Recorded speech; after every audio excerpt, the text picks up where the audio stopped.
नमस्कार विद्यार्थी मित्रों, मैं उमेश कुमार यादव।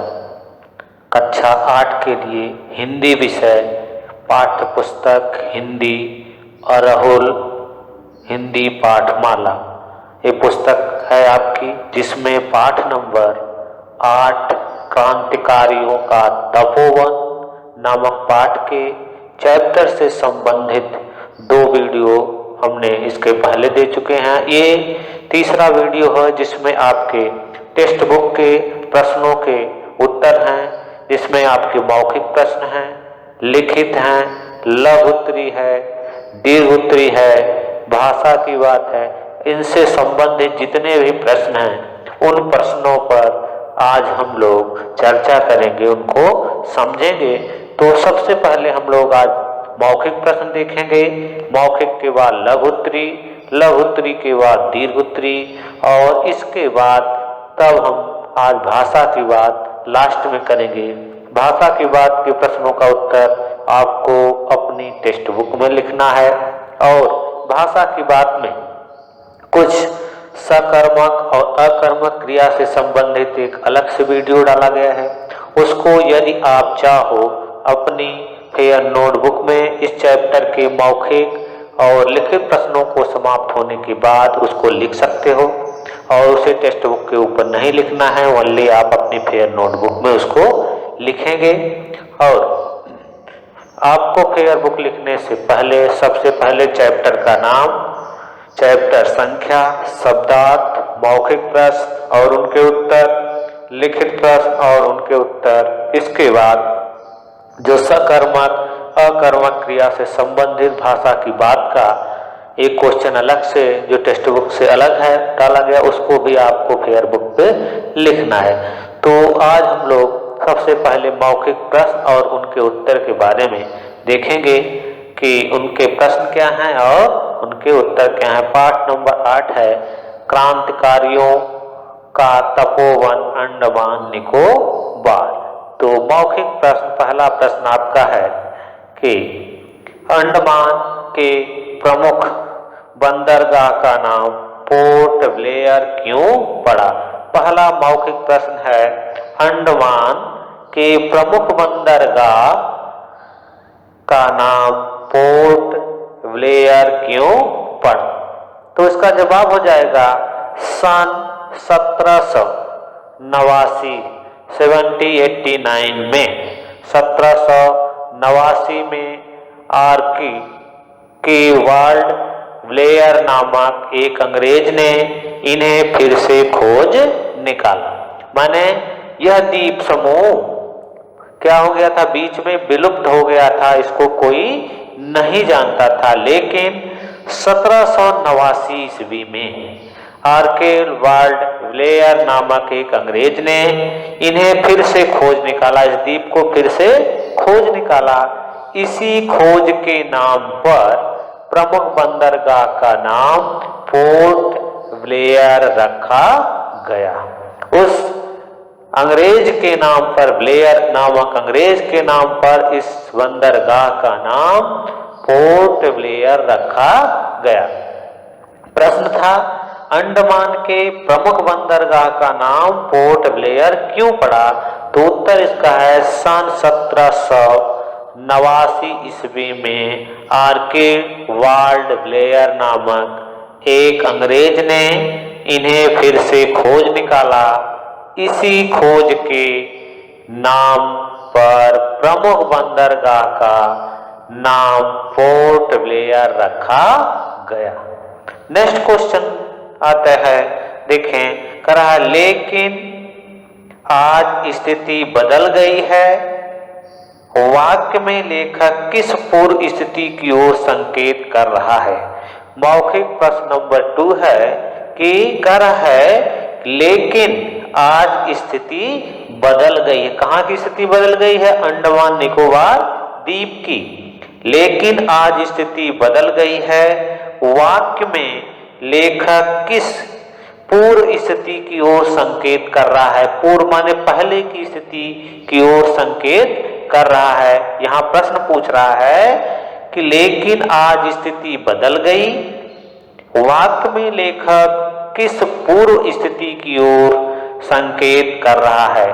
तो देखिए, जब तक आपको प्रश्न नहीं समझ में आएगा कि प्रश्न पूछ क्या रहा है, तब तक आप सही जवाब नहीं लिख सकते। इसलिए प्रश्न को समझना भी बहुत जरूरी है।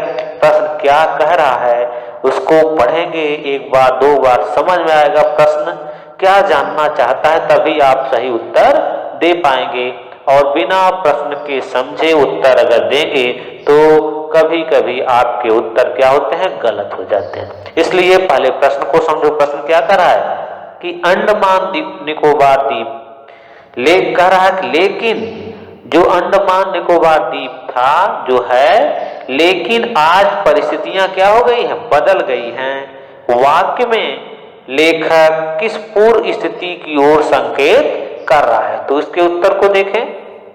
कर रहा है इस वाक्य में लेखक ने उस पूर्व स्थिति की ओर संकेत किया है जब अपना देश गुलाम था और स्वतंत्रता के मतवालों को काला पानी की सजा भोगने के लिए आजीवन यहाँ बिताना पड़ता था। यहाँ इस वाक्य में लेखक ने उस पूर्व स्थिति की ओर संकेत किया है जब हमारा देश अंग्रेजों के हाथों में गुलाम था और स्वतंत्रता के मतवाले कैदियों को यहाँ पर काले पानी की सजा भोगने के लिए आजीवन यहाँ रहना पड़ता था। उस पूर्व स्थिति की ओर लेखक ने संकेत दिया है। तो इसके उत्तर को फिर से देख लें। इस वाक्य में लेखक ने उस पूर्व स्थिति की ओर संकेत किया है जब अपना देश गुलाम था और स्वतंत्रता के मतवालों को काला पानी की सजा भोगने के लिए आजीवन यहाँ बिताना पड़ता था। नेक्स्ट क्वेश्चन है क्वेश्चन नंबर 3। अंडमान द्वीपों को शत्रुद्वीप क्यों कहा जाता है। प्रश्न है अंडमान निकोबार द्वीपों को शत्रुद्वीप क्यों कहा जाता है, स्पष्ट कीजिए। प्रश्न क्या है, अंडमान द्वीप को शत्रुद्वीप क्यों कहा जाता है। इस पंक्ति का आशय स्पष्ट कीजिए या इस प्रश्न का आशय स्पष्ट कीजिए। तो आइए प्रश्न नंबर 3, मौखिक का प्रश्न नंबर 3 देखते हैं। बहुत समय पहले यहाँ रहने वाले आदिवासी छापा मारकर जहाजों को लूट लिया करते थे। छापा मार करके जहाजों को लूट लिया करते थे, माने चुपके से इकट्ठा होकर के जहाजों को लूट लिया करते थे। इसीलिए यहाँ के आदिवासियों को नरभक्षी बताया गया तथा इस द्वीप को शत्रुद्वीप भी कहा जाता था। कह रहे हैं कि बहुत समय पहले यहाँ रहने वाले आदिवासी छापा मार करके जहाजों को क्या करते थे, लूट लिया करते थे। छापा मार करके जहाजों को लूट लिया करते थे। इसीलिए यहाँ के आदिवासियों को नरभक्षी भी बताया गया तथा इस द्वीप को शत्रुद्वीप कहा गया या कहा जाता था। कौन से द्वीप को, अंडमान द्वीप को शत्रुद्वीप के नाम से भी जाना जाता है। इस पर क्वेश्चन बन सकता है कि किस द्वीप को शत्रुद्वीप के नाम से जाना जा सकता है, तो उत्तर हो जाएगा अंडमान द्वीप को शत्रुद्वीप के नाम से जाना जाता है। क्वेश्चन नंबर 4 है, जापान ने इस द्वीप पर कितने वर्ष शासन किया। किस द्वीप पर, अंडमान द्वीप पर जापान ने कितने वर्षों तक शासन किया। तो इसका उत्तर सिर्फ एक ही लाइन में, लगभग 3.5 साल शासन किया। जापान ने लगभग 3.5 साल या 3.5 वर्ष अंडमान द्वीप पर शासन किया। आते हैं हम लोग लघु उत्तरीय क्वेश्चन में। लघु उत्तरीय लिखित का है फर्स्ट नंबर का क्वेश्चन। कर है सेलुलर जेल के बारे में पाठ में क्या लिखा है। लिखित का लघु उत्तरीय क्वेश्चन नंबर 1 है प्रश्न है आपका, सेलुलर जेल के बारे में पाठ में क्या लिखा है? सेलुलर जेल के बारे में पाठ में क्या लिखा है? तो इसका जवाब देखिए आपकी स्क्रीन पे है। सेलुलर जेल की इमारत पर देश के स्वतंत्रता सेनानियों ने अपने रक्त से कहानी लिखी है। समुद्र तट पर यह जेल बना है। पहले इसमें 7 भुजाएं थी, अब 3 भुजाएं तथा बीच का शिखर शेष है। इस इमारत में राजनैतिक कैदियों के नाम की सूची है। प्रश्न था आपका, सेलुलर जेल के बारे में पाठ में क्या लिखा है? सेलुलर जेल कहाँ बनाया गया था? अंडमान निकोबार द्वीप पे, और उसी के बारे में पूछ रहा है कि पाठ के अंतर्गत सेलुलर जेल के बारे में क्या लिखा है। तो सेलुलर जेल के बारे में जो लिखा है सुनिए करा। सेलुलर जेल की इमारत जो बिल्डिंग है, इमारत पर देश के स्वतंत्रता सेनानियों ने अपने रक्त से कहानी लिखी है। सेलुलर जेल की इमारत पर हमारे देश के स्वतंत्रता सेनानियों ने अपने खून से, अपने रक्त से कहानी लिखी है। समुद्र तट पर यह जेल बना है। कहाँ बना है? समुद्र तट पर यह जेल बना है। पहले इसमें 7 भुजाएं थी, अब 3 भुजाएं तथा बीच का शिखर शेष है। माने 4 भुजाएं इसकी गिरा दी गई हैं और बीच का शिखर बचा हुआ है। 3 भुजाएं और बीच का शिखर शेष बचा हुआ है। इस इमारत में राजनैतिक कैदियों के नाम की सूची है और इस इमारत पर जो कैदी यहाँ पर आए थे उनके नाम की सूची बनाई गई है। क्वेश्चन नंबर 2 है, अंडमान की मुख्य फसलें व आय के साधन कौन कौन से हैं? क्या पूछ रहा है? अंडमान द्वीप पर निवास करने वाले लोगों की मुख्य फसलें क्या हैं और वहां आय का स्रोत क्या है, पैसा कमाने का जरिया क्या है, ऐसा प्रश्न पूछ रहा है।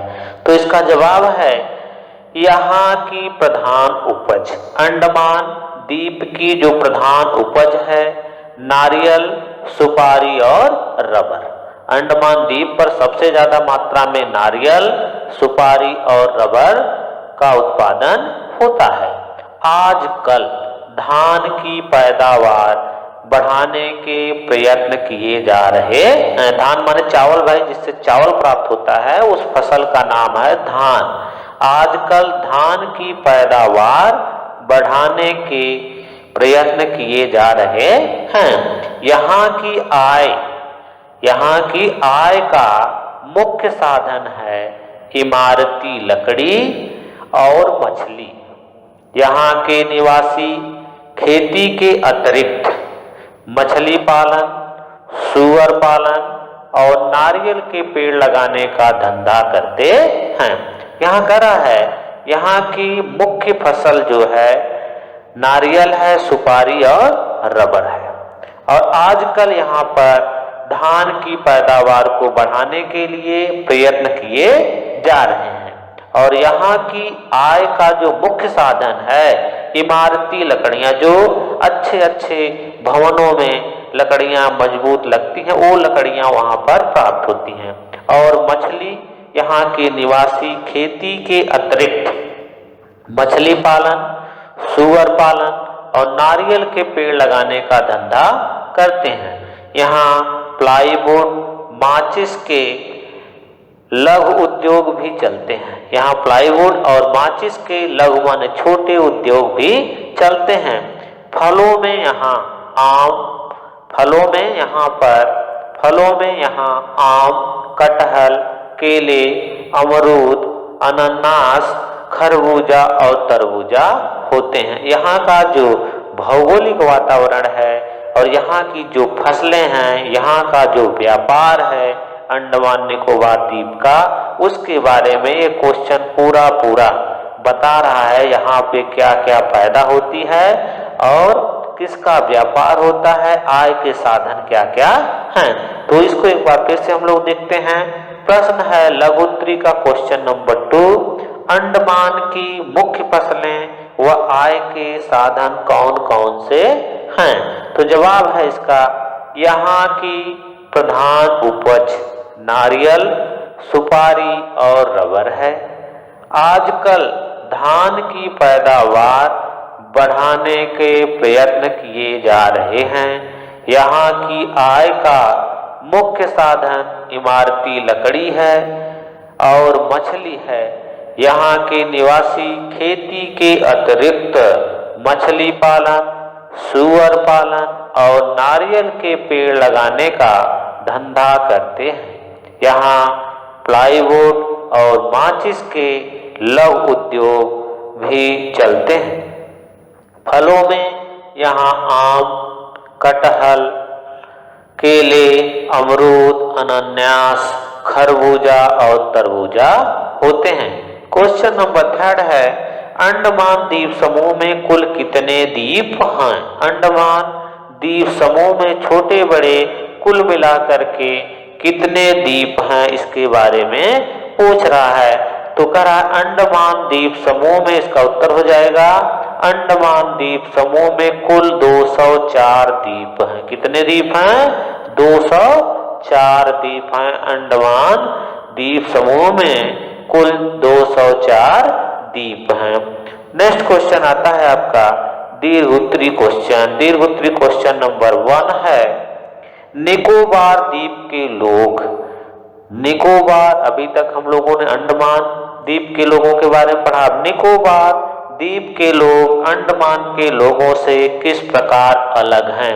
दोनों की तुलना कर रहा है, अंतर पूछ रहा है कि अंडमान द्वीप पर निवास करने वाले लोग निकोबार द्वीप पर निवास करने वाले लोगों से किस प्रकार से भिन्न हैं या अलग हैं।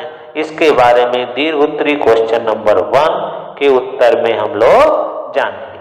तो आइए देखते हैं। अंडमान के लोग आपस में मिलजुल कर रहते हैं। क्या कर रहे हैं, अंडमान द्वीप पर निवास करने वाले लोग आपस में मिलजुल कर रहते हैं। वहां धार्मिक कट्टरता नहीं है। अंडमान पर क्या नहीं है, धार्मिक कट्टरता नहीं है। यहाँ सभी भारतवासी हैं। कहाँ पे, अंडमान द्वीप पर। उनके कामकाज की भाषा हिंदी है। सभी स्त्रियां साड़ी पहनती हैं, पुरुष धोती कुर्ता और कोट पतलून पहनते हैं। जबकि अब देखिए, ये तो विशेषता बता दिया इतना अंडमान के द्वीप के लोगों को। अब यहाँ से बता रहा है निकोबार के द्वीप के लोगों की विशेषता, जो दोनों को जानने के बाद आपको पता चल जाएगा कि किस प्रकार से दोनों अलग। देखिए कह रहा है जबकि निकोबार के, कह रहा है जबकि निकोबार के, किसके, निकोबार के लोगों को, जबकि निकोबार, जबकि निकोबार, ये देख रहे हो निकोबार यहीं से आपका हो जाएगा। अंडमान यहां से यहां तक हुआ था और निकोबार आपका यहां से स्टार्ट हो रहा है। कह रहा है जबकि निकोबार के मूल निवासी प्रायः मंगोल जैसे होते हैं। और अंडमान के मूल निवासी कैसे थे, भारतीय थे और सब हिंदी भाषा को बोलते थे। लेकिन निकोबार के लोग जो मूल निवासी प्रायः मंगोल जैसे होते थे, ये रोमन लिपि में निकोबारी पढ़ते हैं। हरियाली से ढका यह द्वीप हरी भरी पहाड़ियों से सुशोभित होता है। कह रहा है हरियाली से भरा यह द्वीप अंडमान के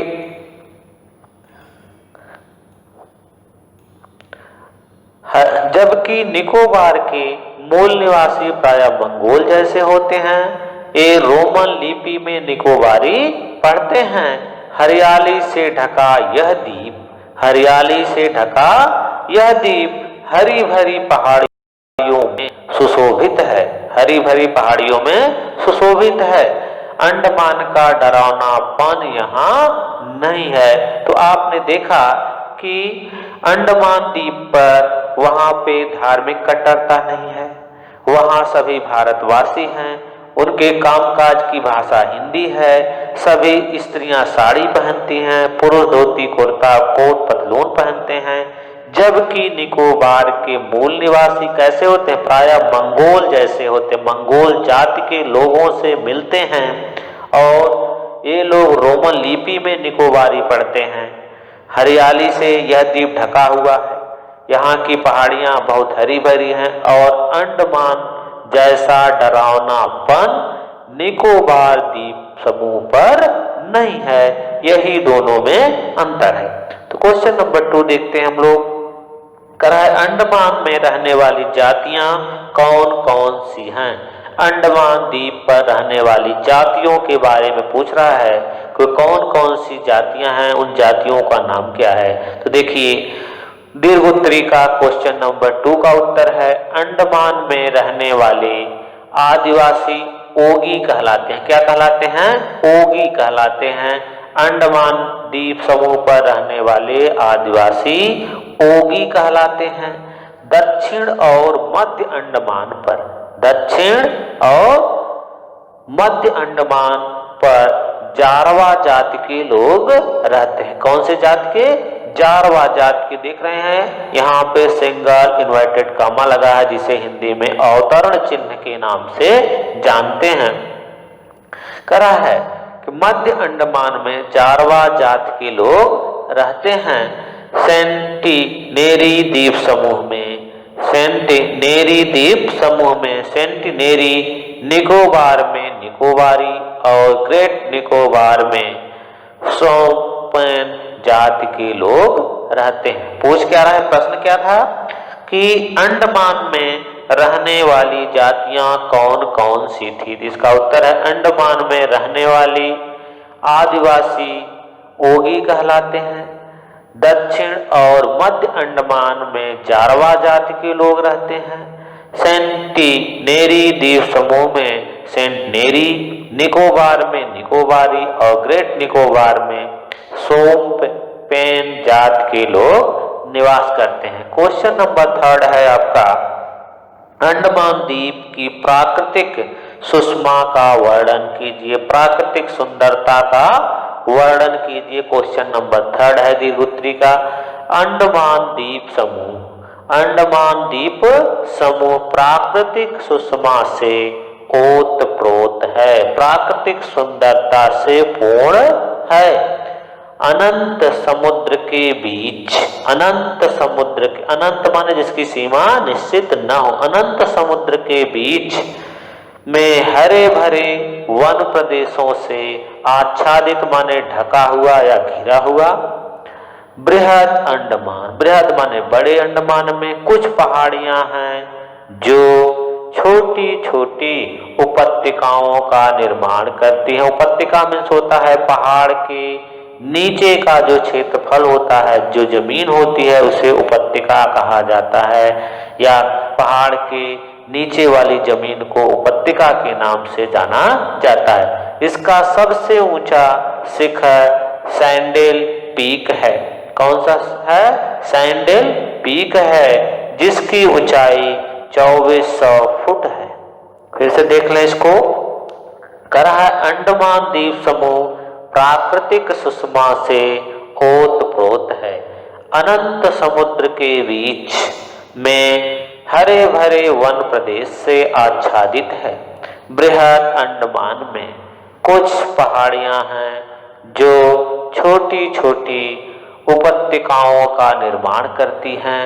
इसका सबसे ऊंचा शिखर सैंडल पीक है, जिसकी ऊंचाई 24 फीट है।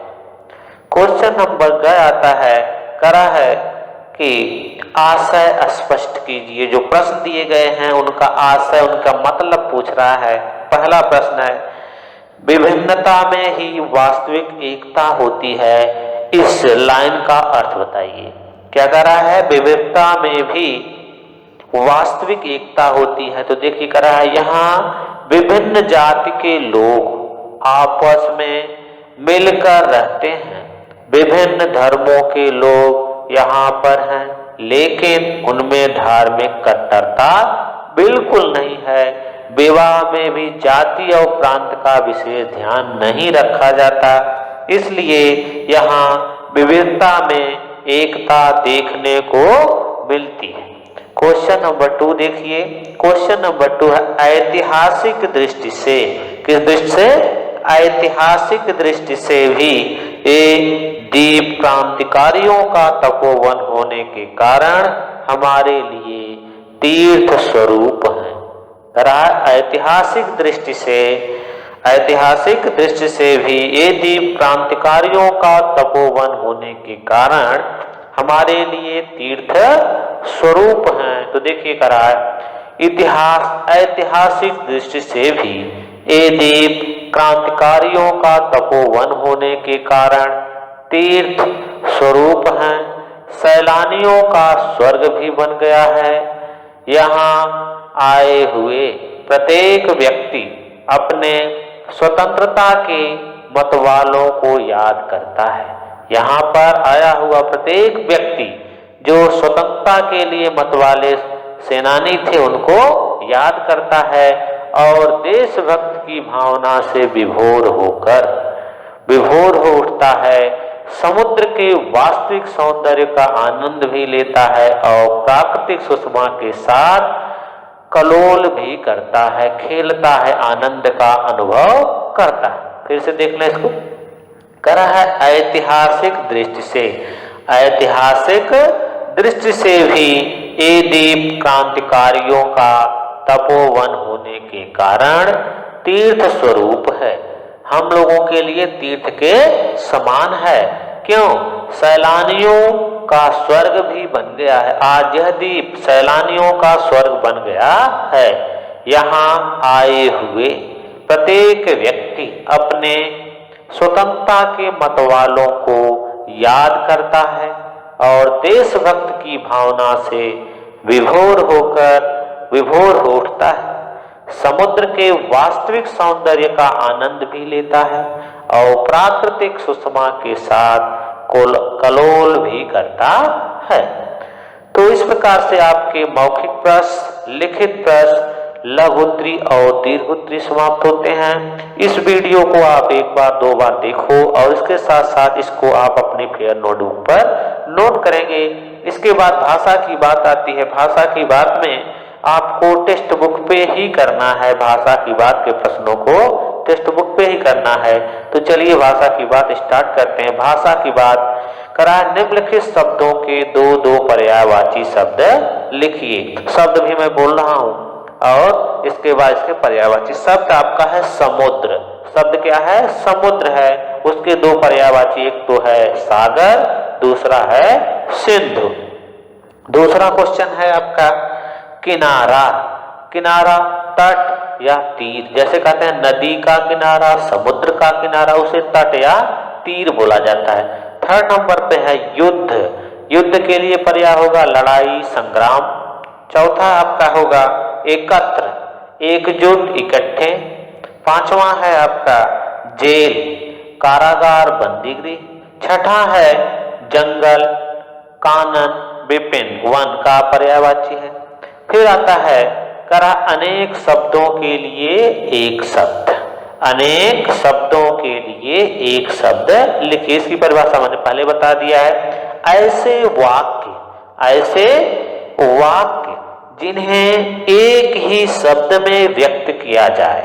ऐसे वाक्य जिन्हें एक ही शब्द में व्यक्त किया जाए उन्हीं के लिए कहा गया अनेक शब्दों के लिए एक शब्द लिखिए। तो आपका अनेक शब्द क्या है वो सुन लें। करा चारों तरफ से पानी से घिरी हुई जमीन को क्या कहते हैं?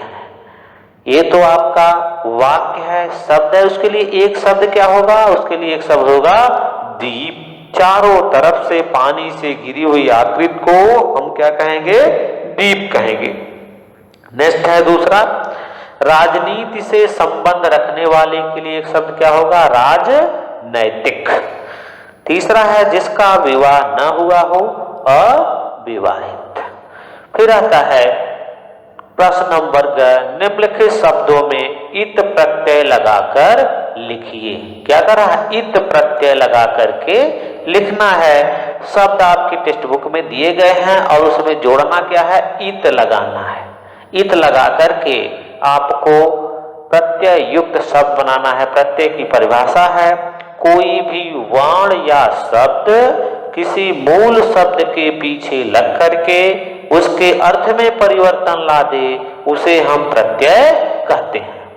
कोई भी वर्ण या शब्द किसी मूल शब्द के पीछे लग करके उसके अर्थ में परिवर्तन ला दे, उसे हम क्या कहेंगे? प्रत्यय कहेंगे। तो चलिए हम लोग प्रत्यय को लगा करके नए शब्द की रचना करते हैं। दिया गया है शब्द आपका परिचय। परिचय में हमने इत प्रत्यय लगाया। परिचय एक अलग शब्द है। परिचय क्या है? अपना परिचय देना, मूल शब्द है, लेकिन इत प्रत्यय लगा दिया तो परिचित माने जिसे हम जानते हैं।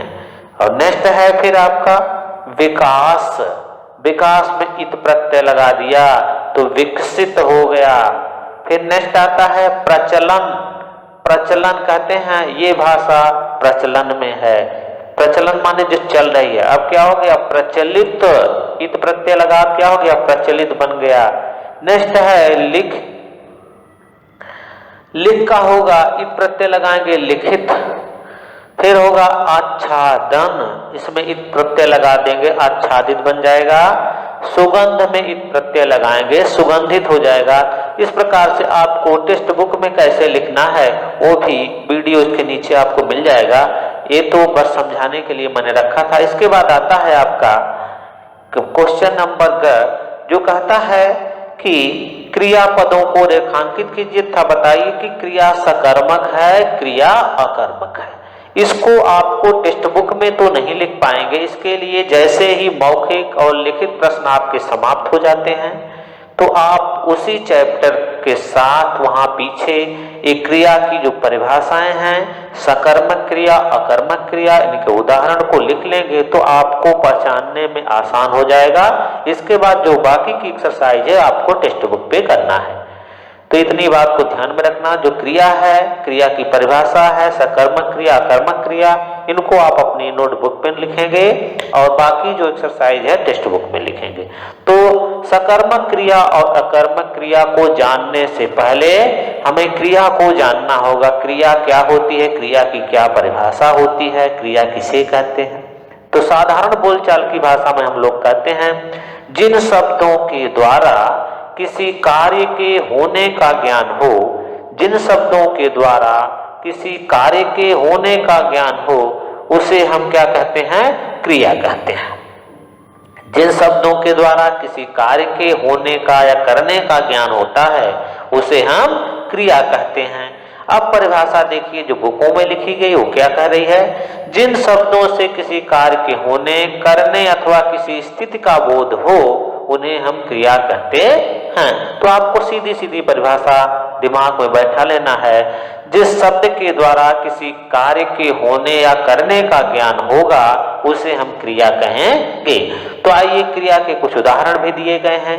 कहा है कि उदाहरण में मोटे काले शब्दों को देखिए। ये क्रिया के उदाहरण है। क्रिया है जो काले अक्षरों में लिखा गया है। मोहनी गाती है। मोहनी क्या कर रही है? गाती है, क्रिया हो रही है। मोहन पढ़ रहा है, पढ़ रहा है, रहा क्या क्रिया है। गर्मी हो रही है, पुस्तक मेज पर है, नदी बह रही थी। ये सब क्या है? क्रिया के उदाहरण है। उपयुक्त वाक्य में गाती है, पढ़ रहा है आदि क्रिया प्रयत्न पूर्वक की जा रही है। हो रही है, बह रही थी, क्रियाएं अनायास हो रही हैं तथा है में क्रिया की स्थिति का बोध होता है। अतः ये क्रिया के उदाहरण है। क्रिया के उदाहरण दिए गए हैं कि कौन कौन सी क्रिया है। क्रिया वाक्य का अनिवार्य अंग है। क्रिया जो होती है वो वाक्य का अनिवार्य अंग है। बिना क्रिया के वाक्य रचना संभव नहीं है। प्रत्येक वाक्य एक क्रिया का बोध कराता है और कह रहा है बिना क्रिया के वाक्य रचना संभव नहीं है। तो क्रिया दो प्रकार की होती है। क्रिया के प्रकार के बारे में बात कर रहा है। पहला सकर्मक क्रिया और दूसरा होती है अकर्मक क्रिया, या पहला कर्मक क्रिया कह लो, दूसरा सकर्मक क्रिया। पहले यहाँ हम लोग समझ लेते हैं, इसके बाद फिर आगे चलते हैं। क्रिया मुख्यतः दो भेद होते हैं, अकर्मक क्रिया और सकर्मक क्रिया। यहाँ पे देख रहे हैं अकर्मक, अकर्मक, यहाँ जो अ है अगर इसको हम निकाल देते हैं तो हमारे पास बचता क्या, कर्मक, कर्मक, और इसको जब जोड़ देते हैं अकर्मक। ऐसी क्रिया जिसमें कर्म न होता हो, किसी कार्य के होने का हमें ज्ञान न हो, उसे हम अकर्मक क्रिया कहेंगे। जिसमें किसी कार्य के होने का हमें ज्ञान नहीं होगा, उसे हम अकर्मक क्रिया कहेंगे।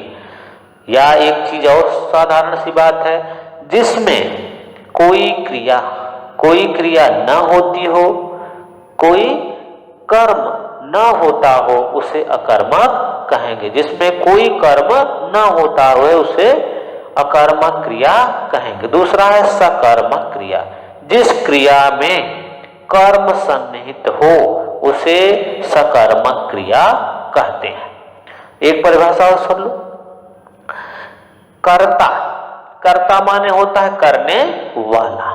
क्रिया का प्रभाव, क्रिया का प्रभाव जब कर्म पे ना पड़ करके कहां पड़े, कर्ता पे पड़े।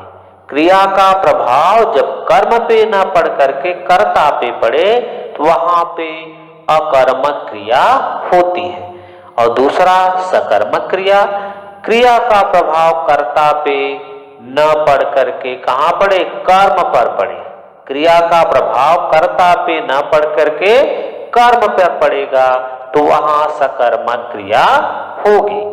तो आइए हम लोग देखते हैं परिभाषा बुक में क्या लिखी। अकर्मक क्रिया, जिस क्रिया का फल कर्म पर नहीं कर्ता पे पड़ता है। फल माने प्रभाव, जिस क्रिया का प्रभाव कर्म पर न पड़ करके कहां पड़ता है, कर्ता पे पड़ता है, तो वहां उसे अकर्मक क्रिया कहते हैं।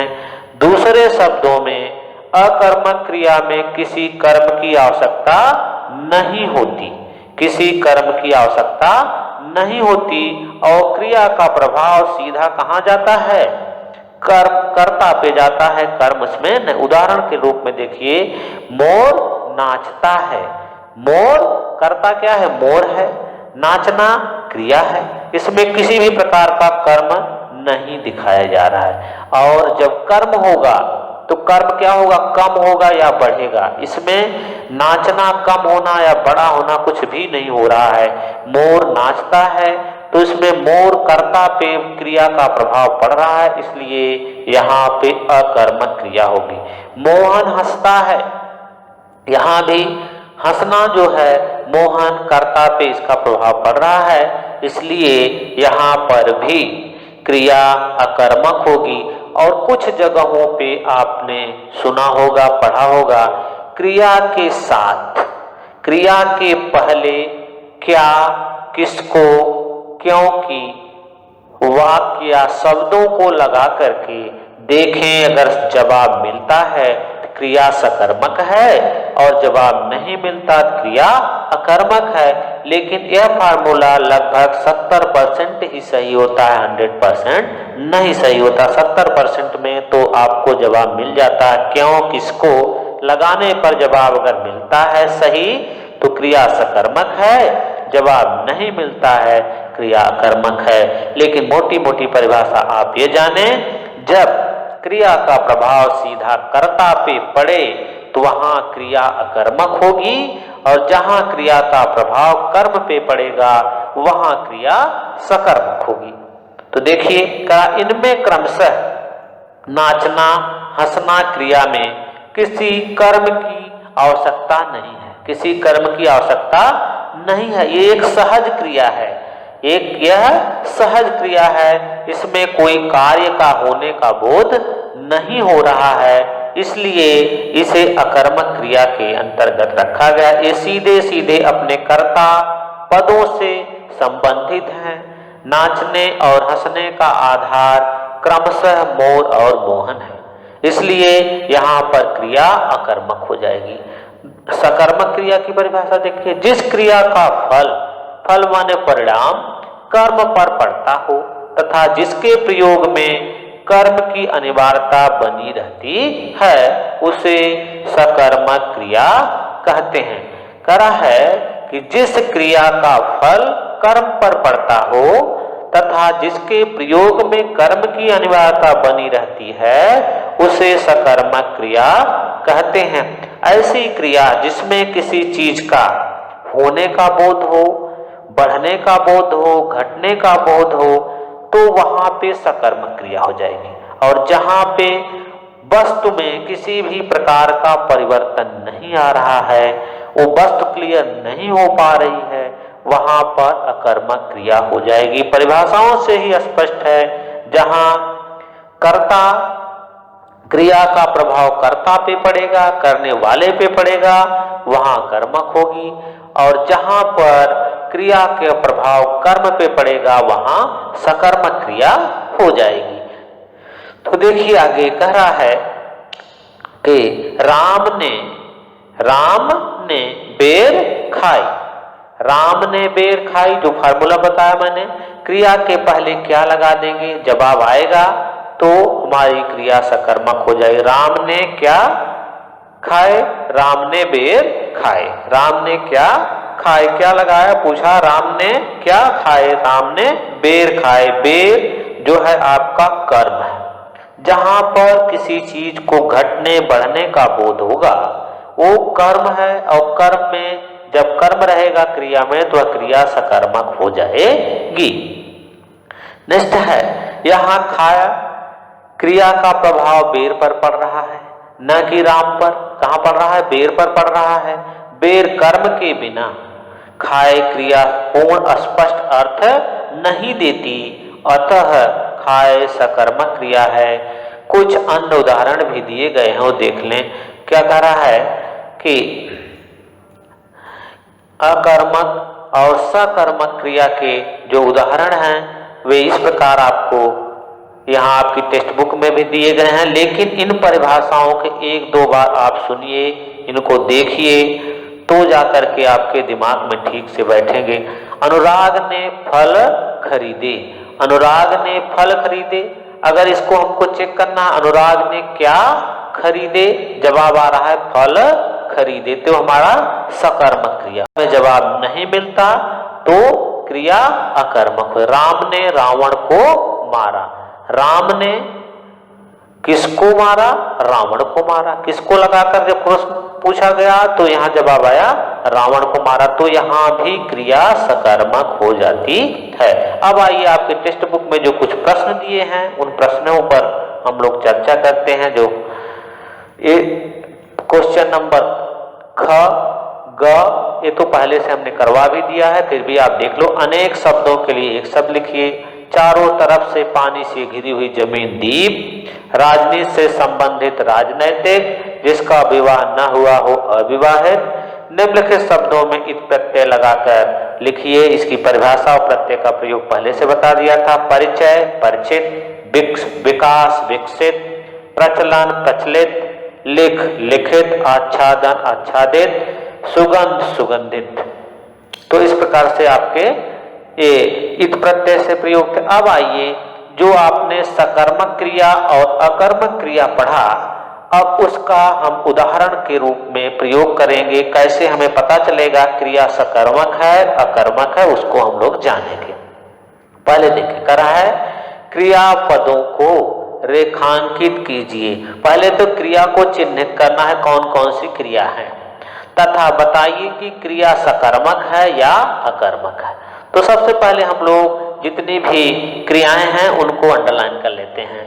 क्रिया आते रहे, हुआ है, सीखना चाहते थे, खींचती है, आते हैं, ये क्या है, हमारी क्रिया है। अब इस क्रिया के अंतर्गत हमें ये देखना है, ये जो वाक्य दिए गए हैं ये वाक्य सकर्मक क्रिया के हैं कि अकर्मक क्रिया के। तो चलिए स्टार्ट करते हैं। काफी दिनों तक देशभक्त कैदी वहां आते रहे। काफी दिनों तक देशभक्त कैदी वहां आते रहे।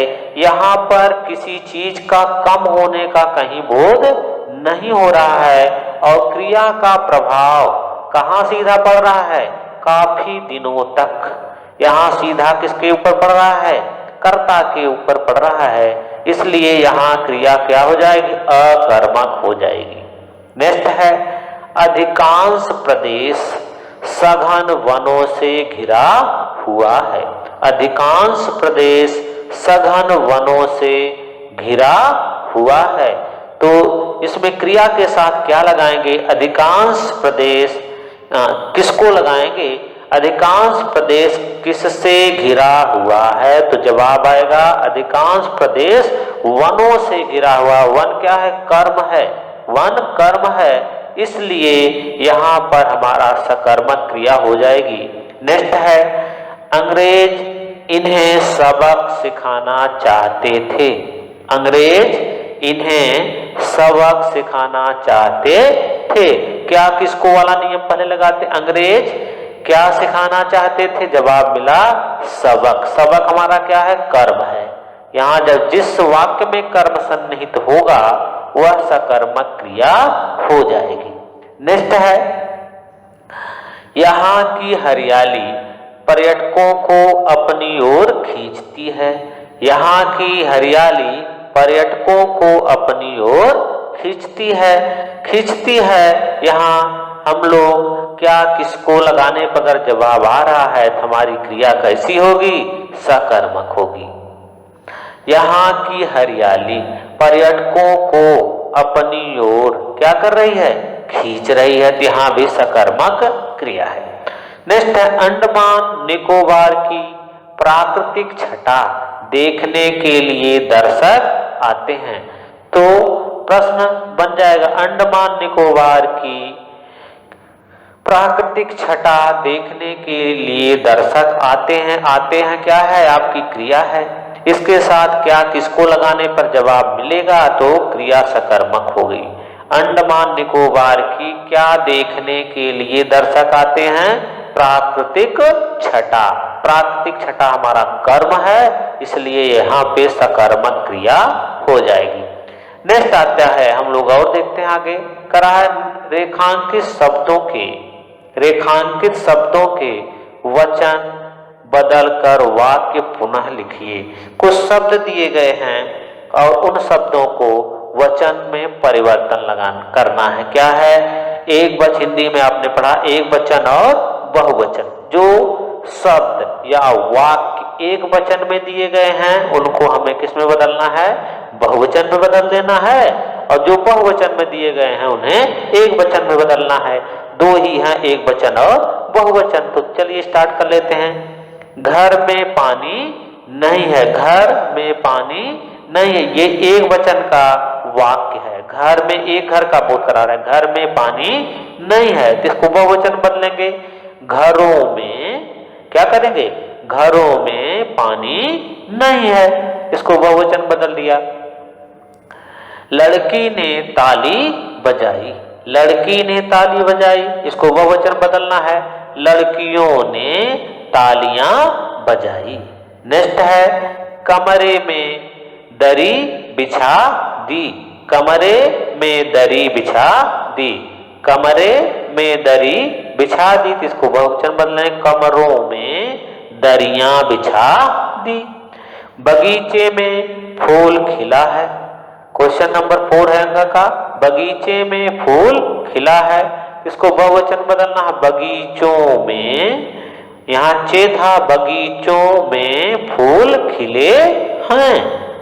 नेक्स्ट है, क्रांतिकारी ने कष्ट झेला, क्रांतिकारी ने कष्ट झेला, इसको बहुवचन बदलेंगे, क्रांतिकारियों ने कष्ट झेले। यहाँ का समुद्री तट सुंदर है, यहाँ का समुद्री तट क्या है, सुंदर है, यहाँ के समुद्री तट सुंदर है। नेक्स्ट है क्वेश्चन नंबर 4, जब दो या दो से अधिक क्रिया मिलकर किसी क्रिया को पूर्ण बनाती हैं, पूर्ण करती हैं, तो वे संयुक्त क्रिया कहलाती हैं। संयुक्त माने दो क्रियाएं मिलकर के जब किसी वाक्य को पूरा करेंगी तो उसे हम संयुक्त क्रिया कहते हैं। और उसके साथ आकर, उठकर, चल दी, चाहकर, ले देंगे आदि क्रियाएं संयुक्त क्रिया की सहकारी क्रिया माने सहायक क्रिया में के रूप में प्रयुक्त होती हैं। क्या कह रहा है कि संयुक्त क्रिया जब दो क्रियाएं मिलकर के किसी वाक्य को पूरा करती हैं तो उसे संयुक्त क्रिया कहा जाता है। उसके लिए उदाहरण है जैसे आकर, उठकर, चल दी, चाहकर, ले देंगे। ऐसे शब्द जिन क्रियाओं के मध्य लगे होंगे वे संयुक्त क्रिया कहलाएगी। क्या कहलाएगी? संयुक्त क्रिया कहलाएगी। और संयुक्त क्रिया के लिए करा संयुक्त क्रिया का प्रयोग करते हुए 5 वाक्य बनाइए। 5 वाक्य बनाने के लिए आपके टेक्स्ट बुक में जगह थोड़ा कम होगी तो आप पीछे की साइड में लिख लेंगे या आप अपनी फेयर नोटबुक पे भी लिख लेंगे तो कोई प्रॉब्लम नहीं होगा। जहां तक हो सके टेक्स्ट बुक पर लिखने की कोशिश करना, नहीं हो पाता तो फेयर बुक पे लिखेंगे। तो आइए देखते हैं 5 वाक्य क्या है। संयुक्त क्रिया का प्रयोग करते हुए 5 वाक्य बनाइए। मोहन आ बैठ, मोहन आ बैठ। ये संयुक्त क्रिया आ और बैठ दोनों क्रियाएं हैं और ये दोनों मिल करके वाक्य को क्या किया है? पूरा किया है। घर चलकर देख, घर चलकर, चलकर देख दोनों क्रियाएं हैं, ये संयुक्त क्रिया है। गाड़ी चल दी, चल और दी संयुक्त क्रिया है। मैं कल तुम्हें रुमाल लाकर दूंगा, लाकर दूंगा, ये दोनों क्रियाएं हैं। चाहकर भी नहीं पहुंच सका, ये भी क्रिया है, पहुंच सका। तो इस प्रकार से आपकी ये संयुक्त क्रिया रही और इन संयुक्त क्रियाओं को आप अपनी टेक्स्ट बुक में लिखने की कोशिश करना। अगर नहीं हो पाता तो फिर नोटबुक पे लिख लेंगे। और इस वीडियो को आप 1 बार 2 बार संयुक्त क्रिया ये सब देखेंगे तभी समझ में आएगा। और इसके पहले सकर्मक क्रिया, अकर्मक क्रिया की परिभाषा भी देखें और संयुक्त क्रिया भी देखें, इसको पढ़ें तो समझ में आएगा, वरना ऐसे जल्दी समझ में आएगा नहीं। इस वीडियो को 1 या 2 बार आप देखेंगे तो आपको क्लियर धीरे धीरे समझ में आ जाएगा और इसकी प्रैक्टिस करने की कोशिश करेंगे आप लोग।